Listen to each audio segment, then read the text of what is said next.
판사, 검사 출신 변호사 전관예우는 유전무죄, 무전유죄라는 일본 미디어. 11월 14일 일본의 와우코리아라는 매체에서 같은 뿌리를 가진 한일, 일본의 나카산 인사는 한국의 전관예우나 나카산이라는 제목의 기사를 내보내면서 우리나라의 전관예우라고 불리는 판검사들의 비리 행태를 비판하고 있습니다. 기사를 요약해서 확인해 보겠습니다. 일본에서는 관료가 차관 선발 과정에서 퇴직한 자를 각 부처 산하 특수법인의 간부, 이사직 등을 거쳐 밀접한 관계를 가진 업계의 기업의 간부 임원으로 받아들이는 것을 나카산 인사라고 부른다. 이는 행정기관과 업계의 유착이 생겨 업계와 개별기업에 유리한 차량 행정의 행행과 세금 낭비의 배경이 되고 있다고 한 것은 일본인이라면 주지의 사실이라고 생각한다. 같은 관료, 공무원 제도를 가진 한국에서는 어떨까? 한국 역시 일본과 마찬가지로 공무원, 관료의 승진이나 선발 과정 등에서 퇴직한 자를 밀접한 관계를 가진 특수법인과 업계, 기업의 간부, 이사로 받아들이게 하는 관행이 있어 이것을 전관예우나 나카산이라고 부른다. 당연히 업계 및 개별기업에 유리한 차량 행정의 행행과 세금 낭비의 배경이 되고 있으며 부정이나 유착의 원상으로 비판받고 있지만 일본만큼 체포나 처분을 철저히 하고 있다고는 말하기 어렵다. 또한 일본과 다른 점은 관청 산하의 특수법인이나 기업뿐만 아니라 이전에도 지적했다고 생각하지만 복지 서비스가 빈약한 한국에서 이러한 서비스를 담당하는 종교단체나 비영리단체도 관련 관청의 퇴임자를 전관예우하고 받아들이는 경우도 있고 아무래도 인맥과 커넥션으로 행정이 좌우되기 십상인 것 같다. 더욱이 일본과 달리 한국 여론의 지탄을 받고 있는 것은 상술한 일반 행정관의 퇴임자보다도 판사, 검사라고 하는 사법 관계자에 대한 전관예우인 것이다. 그리고 이것이 오늘날 화제인 검찰개혁을 정치적으로 호소하는 양파녀 추미애 법무장관을 비롯한 현 정권과 대통령 후보 여론조사 1위 검찰총장 윤석열을 비롯한 검찰과 대립의 배경에 있다.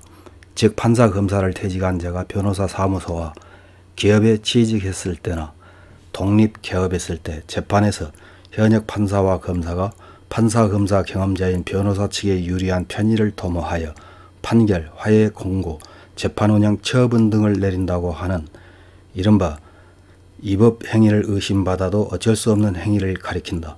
그러므로 한국의 사법은 유전무죄, 무전유죄가 되기 쉬우며 신뢰할 수 없는 것이라고 자조적으로 나오고 있다.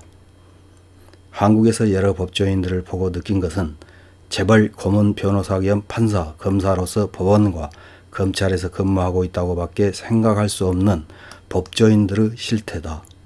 이러한 일본 이상으로 위법성 혹은 악질도가 높은 나카산 인사, 전관예우, 나카산의 행행이 한국의 행정관료 이상으로 사법과 법조계에서 발생하고 있다.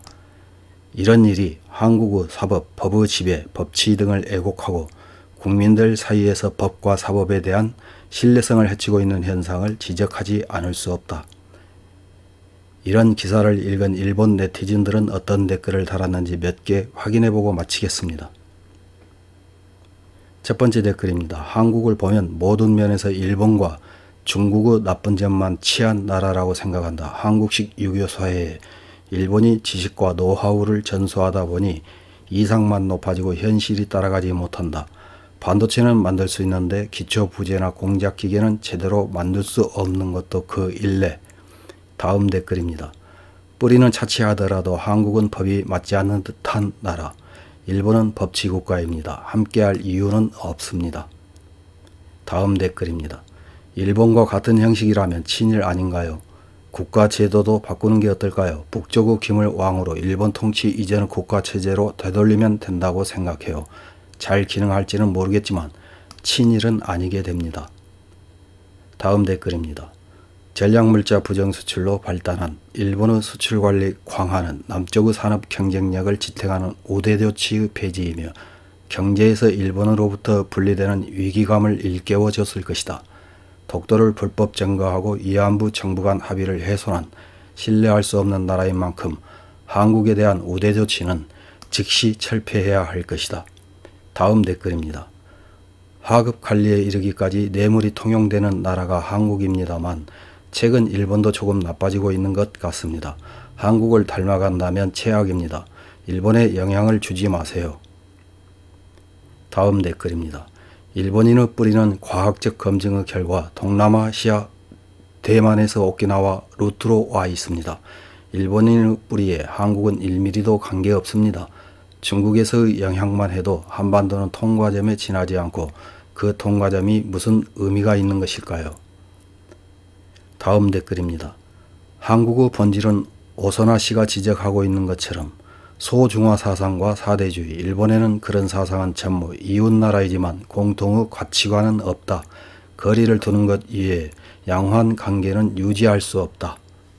이상입니다.